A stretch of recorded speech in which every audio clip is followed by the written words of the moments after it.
Okay.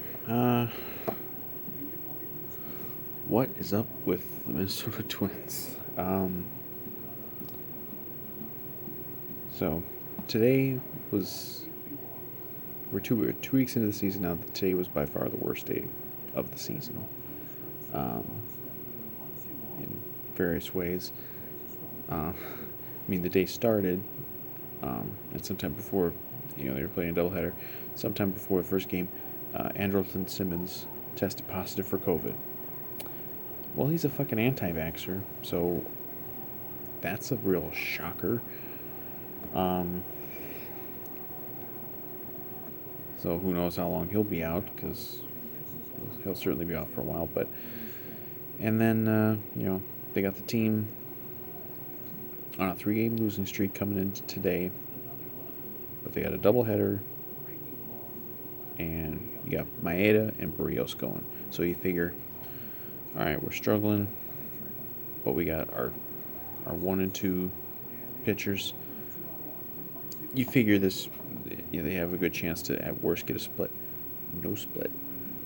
Swept. And swept rather easily because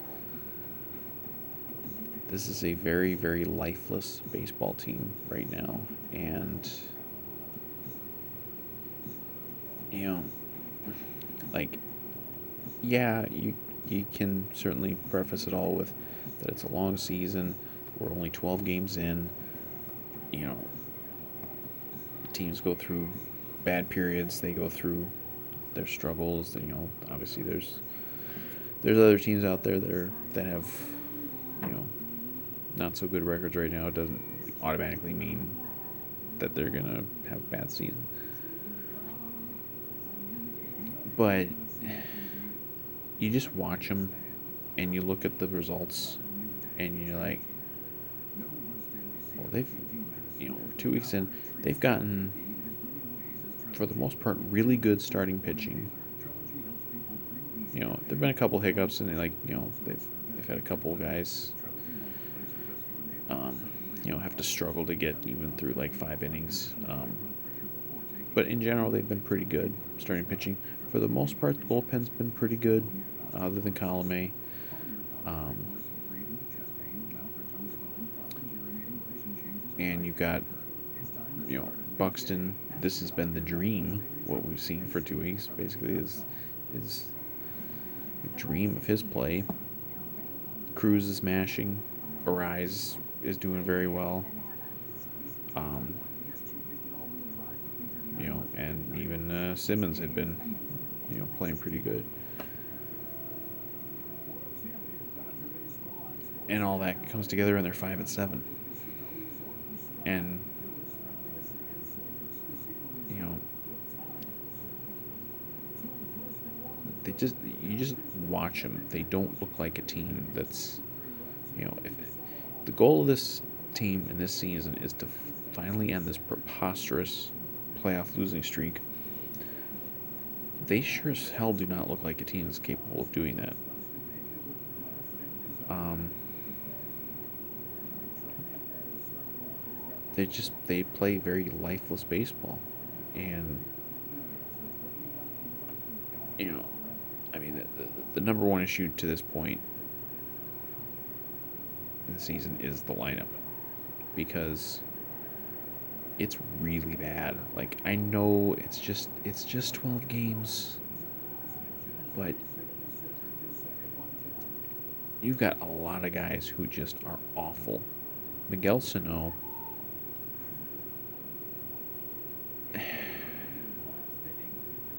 kind of just accepted that he is what he is at this point. Like, he's, when he was hyped for years, the minors coming up, and even when he got up here originally, like, the dream was like he's going to be our Miguel Cabrera, and he's just going to be an amazing hitter for a decade plus, maybe. And it just never really happened, other than a few spurts. Um, he's batting like 078, 079, something like that. It's absurd. It's He looks so just worthless. And he draws a walk occasionally, but he can't get a hit. He's got 3 hits all year. It's it's just pathetic. Like he's you know a player like that. Like he's not really giving you much elsewhere. He's not a plus defender. He's not he doesn't have speed. He doesn't you know I mean I guess he's giving you some walks, so he's giving you a little bit of on base, but he's basically a useless player if he's not hitting the ball over the fence a lot or cracking doubles. And he can't even make contact half the time. I don't know what they do with him. He's here for 2 more years. Like he's locked in. This isn't the NFL where you can cut a guy and save money. Like that money is his. He's here for 2021. He'll be here for 2022, and then you could buy him out after that. And so you just kind of got to deal with it. But he's useless. And look, he'll go on a hot streak here or there.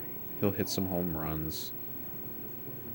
But the people who are expecting Sano to just all of a sudden flip a switch and become, you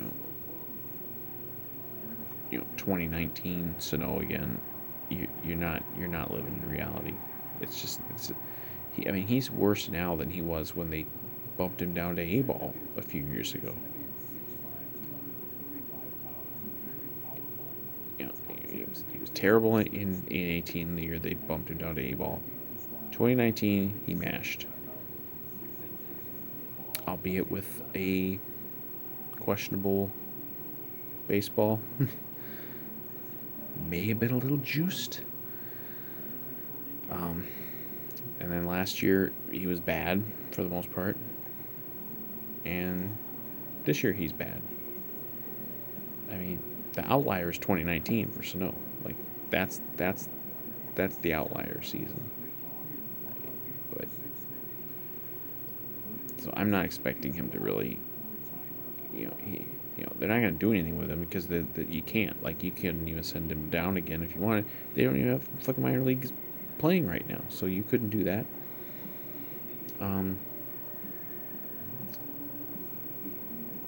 But so they're stuck with him. I don't know what to do, what they're going to do with him. I mean, I suppose they're just going to keep throwing him out there. But I mean, at some point, if he doesn't turn, I mean, let's say he goes another week and is playing like this, he's going to be batting like 050 or something. Like at a point, you just have to not play a guy. And he's just not ever gonna be what we wanted him to be. He had a couple of highlight seasons. Even in those, he was a strikeout machine. It's just kind of over for him. It really is. I mean, but he's not the only guy who sucks. Jorge Polanco sucks. I don't know what happened to him. They wanted to use the excuse for last year that he had an ankle injury. Well, he got that fixed up supposedly, and he's batting barely over 100. He did get a hit. He did get a hit today to drive in a couple runs, but he's been terrible. Decent in the field, I guess, but terrible. You get nothing from your catchers. Garver, they're hoping for some sort of bounce back from Garver. He's still terrible. He's hit 1 or 2 balls over the fence, but other than that, that's nothing. You're not getting anything from Jeffers. Your whole catcher position, you're getting nothing. You're really not getting anything from Kepler. Left field has been a combination so far of Jake Cave and Kyle Garlick, and then they had Kirilloff up for the doubleheader today. But you've gotten very, very little from that grouping. You know, Donaldson came back today and got a hit, but I mean, you're never gonna be able to count on him. He'll get hurt again, and everybody knows he'll get hurt again, and he'll probably be out for a long time again. I mean, it's just like you can't count on him at all. So you got a few guys to feel good about. You feel good about Buxton, although what a surprise. He misses the doubleheader today because he's got a hamstring, some hamstring injury that popped up. I mean, it never fucking ends with the injuries with Buxton. I mean, like they said, okay, they're holding him out for precautionary reasons. Well, eventually, the guys just gotta get out there. Like, I'm sorry. Like, okay, maybe your hamstring isn't feeling 100%. You gotta get out there when it's not 100%. Because everyone is rightfully skeptical of everything with Buxton because he can't stay healthy. And he's proven over and over that he can't stay healthy. So even though he is hitting the shit out of the baseball so far, you can't trust it because it's like he's gonna get hurt. He's gonna miss a bunch of time, and then it's gonna be another, not a lost season maybe, but a diminished season. And Cruz is mashing. And Arise has hit very well. But you look up every single game, just about, they're really, really struggling to score runs. And it's because, this is obviously their philosophy. They're still all about the Bomba squad, and we want to hit the ball over the fence all the time. They're still living off 2019, and 2019's over. It's long since over. Just in the world, trust me, 2019 is a long time ago. The baseballs are not what they were in 2019. And on top of that, you had a lot of guys who clearly just had out of their minds career years that are never going to be duplicated. Like Mitch Garver is never going to do what he did that year. Max Kepler is never going to do what he did that year. Sano is not ever going to get back to what he was that year. It's just never going to happen. But they haven't adjusted. They don't seem to have any idea how to score runs or manufacture runs with any sort of consistency if they're not hitting the ball over the fence. And you see it in a lot of these games they've lost so far have been like close, late losses. Because, it's like, hey, if you can hit a ball over the fence all the time, great. But guess what? It's really hard to hit a home run, especially with dead baseballs. We know they've tweaked them at least somewhat. And you're not going to hit 300 plus home runs again. That's just not going to happen. But they're counting on on hitting home runs, and you can tell. So when it's a situation, where, hey, let's get a runner over, let's get just get a base hit here or there, let's get a sacrifice fly. They don't know how to do it. And it's cost them games, and it's going to cost them more games because, yeah, there will be some games where, hey, things are working out and you're hitting the ball over the fence and you're just out slugging teams. It's going to happen sometimes, but I wouldn't count on it happening like it happened in 2019. And they don't seem to have a plan B for how to score runs. Like this doubleheader today was just hapless stuff. Like they get, even if they get a opportunity to score some runs, they can never get the clutch hit. They can never get get a runner on second with one out. They can never get the guy in. And I know I was gonna be like, oh, it's just 12 games. Yeah, but we saw this last year too. And you could say whatever you want about last year being like not even counting because of all the craziness. But even in 2019 we saw this. If they're not hitting the ball over the fence, they don't seem to be able to score runs with any sort of consistency. And that's going to cost some games because you have to have you have to be able to score runs in different ways because you're not going to have a lineup full of guys hitting 30 home runs. You're just not. And just using the doubleheader today as an example, Buxton's out, so you take that out of your lineup. Cruz was out of I think game one. You take him out. See, look what's happening. You haven't had Donaldson. Take Donaldson out. You know, nobody's stepping up. We've just got a lot of guys are just black holes in the lineup right now, and you know the the Duckies and Bunnies crowd of Twins fans is like, well, this is all going to turn around. They're all going to get going. Are they though? I mean, they're not going to all get going just because people hope that they will get going. You know, again, it's not 2019. Like, there's really no reason to just assume that a Garver, a Sano, a Kepler, a Polanco, that these guys are just gonna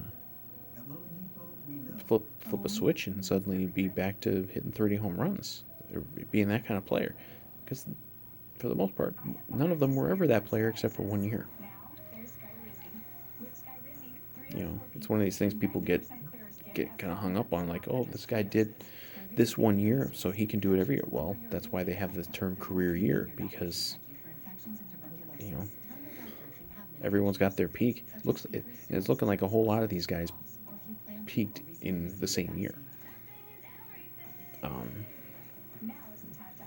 but it's not just it's like not just plan B of how to score runs through doing something other than hitting home runs. But what do you do when if you're without one of your three or four guys who really are contributing? They don't seem to have anything. It's just bad at bats, lifeless at bats. The harmless pop up, the harmless fly ball, the weak ground out. You know, there's times where they get unlucky. Like they could have maybe tied up the first game of the doubleheader today. Sano hit one down the line. It went foul by like a foot or two. Like, okay, but they're not victims of bad luck. Occasionally they have some bad luck. A ball, you know, goes a foot one way or the other, and it's the difference between a hit and an out. But you know, the reason for hoping that if you were hoping that this would be the Twins team that was gonna finally do something in the playoffs, and I know the playoffs are a long, long way away, but I mean they don't even look like a playoff team right now, and they're like a couple games out of first. I think Kansas City might actually technically be in first place right now, but and standings don't matter. It's April 14th. They don't matter yet, but it's not about where they are in the standings. It's not about their record. It's just you just watch them like the eye test, and you just see these things, these problems that are still there, that have been there in some cases even going back to 2019. I know everyone's like, oh, they won 100 games. Well, they also had some issues even that season. You know, it got overshadowed by the Bomba squad and getting the home run record. Even that weird thing where every time they would get the bases loaded, they couldn't get a hit. That kind of thing. You know, like they would have these weird blind spots as a lineup. It's kind of never stopped, except now they're not doing the thing they were doing, and they probably aren't going to get back to doing that because the baseballs are just not the same. And a lot of these guys have peaked, and they're not ever going to get back to that. Like it's like, again, you just wonder, what's going to happen if, you know, let's say Buxton's hamstring isn't ready, and he's out for a while. Let's say Nelson Cruz, you know, let's say he gets injured or something. I mean, he's an older dude, man. I mean, I know we all think he's immortal, but he's going to hit the wall at some point. I mean, this lineup is going to be an absolute lost cause if any of the guys who really are contributing right now, if any of them falter or get hurt. And I don't know what they're going to do, because this is just their philosophy. Like, you see, they're all about, hit the ball over the fence, launch angle, hit the ball hard. Well, sometimes, you know, again, if every time you're doing it, you're hitting the ball over the fence, that's great. But the odds are against that. Like, you could be the greatest home run hitter in the world. Like, even 2019, what were they averaging? Like, maybe about 2 home runs a game as a team, maybe a little more than that. Like, so that's like 2 at bats out of let's say 40 or 45 or 50 or whatever in a game. Like, that, the odds of that are real slim. You got to do it another way, and I don't know that they can do it another way. So like, some of these guys will, they'll have streaks. They'll have good day. I mean, maybe Sano will hit a home run tomorrow. Maybe Polanco will go 3 for 4, something like that.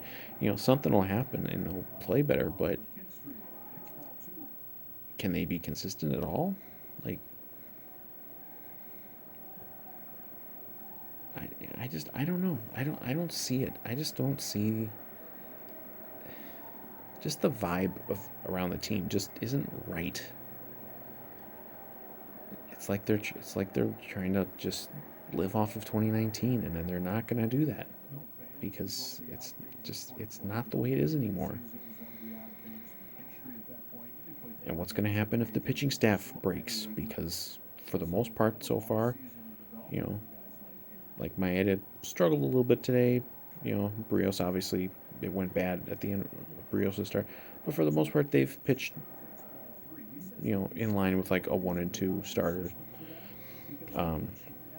Pineda's pitched well. Happ has pitched okay. Shoemaker pitched okay. That was his last start. It kind of went bad at the end too, but in general they've gotten pretty good production from the starting rotation.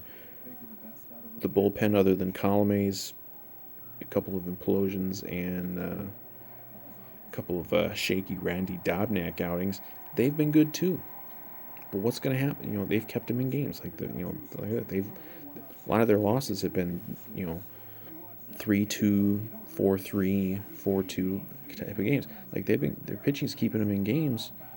The hitting hasn't pulled their weight. Well, what's going to happen if the pitching springs a leak here and there, like we saw today? Brios got shaky at the end. Duffy was in. Duffy gave up a few runs. Things got out of hand a little bit in that last Seattle game.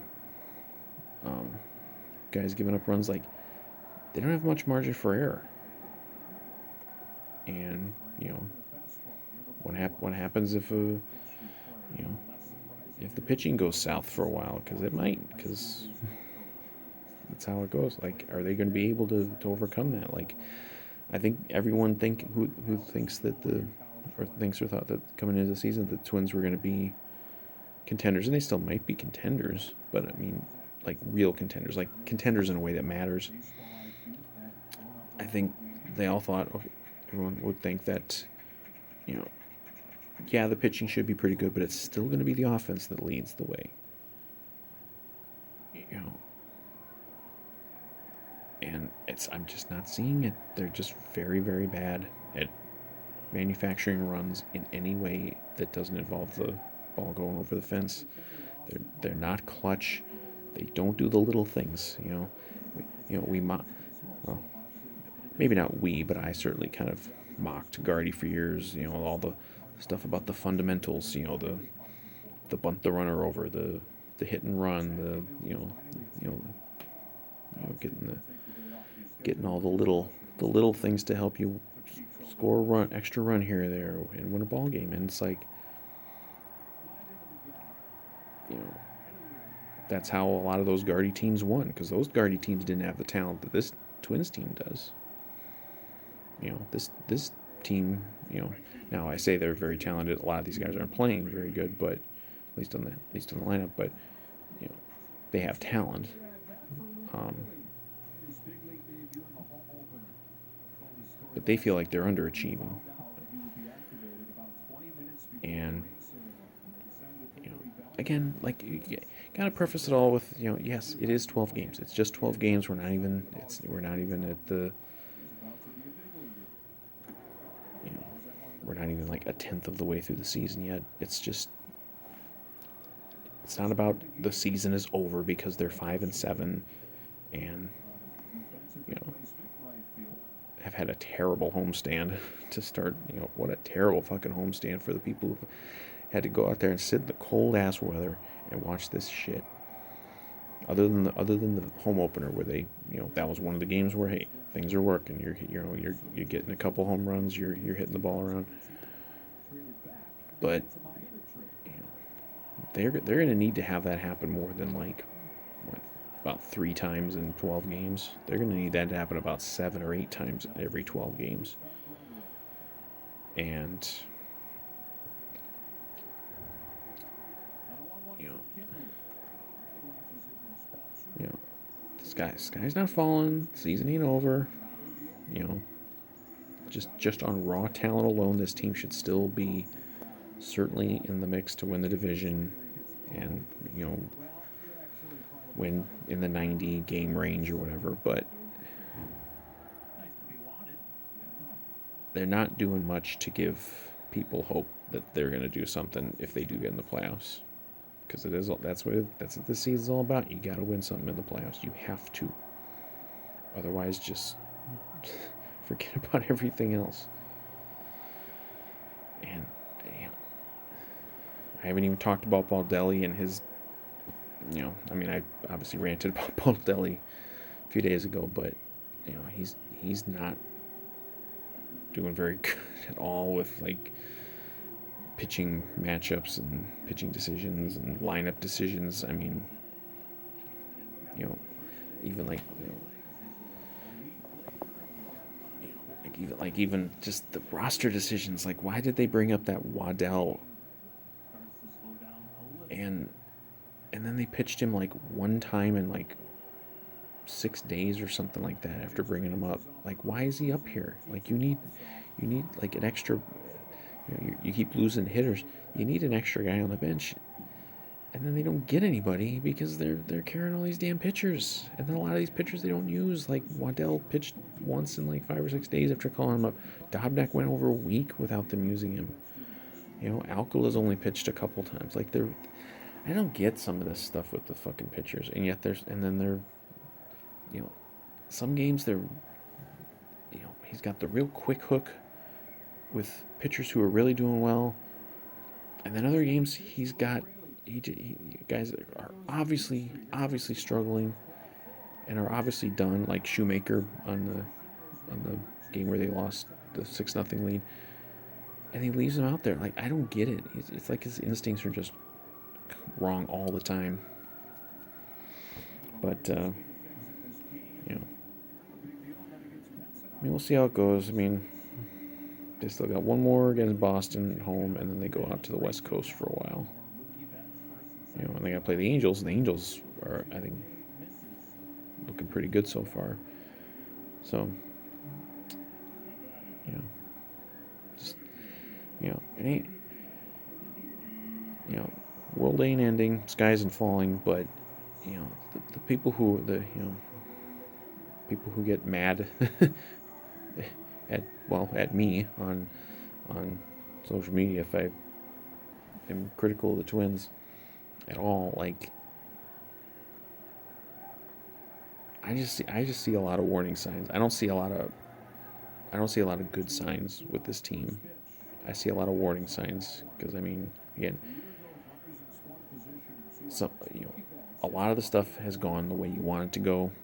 and you're 5-7. And the good stuff can't last forever. Not at that level. Buxton's not going to hit, in the 400 range and lead the league in home runs, I don't think. But, I don't know. I've been going for 30 minutes on this, and I don't have the answers. Other than, even though it's just 12 games of 162, you still can see warning signs and see things that need, you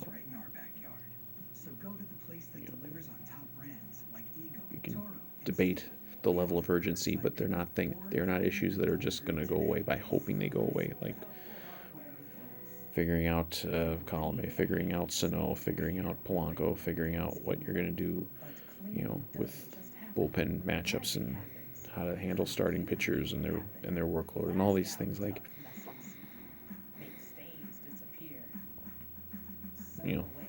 and look, hell, maybe they'll go off and rip off a win streak and everyone will be,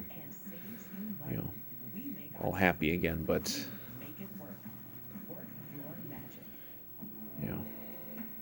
it's not very encouraging what I've seen so far from this team. Well, I'm wrapping it up.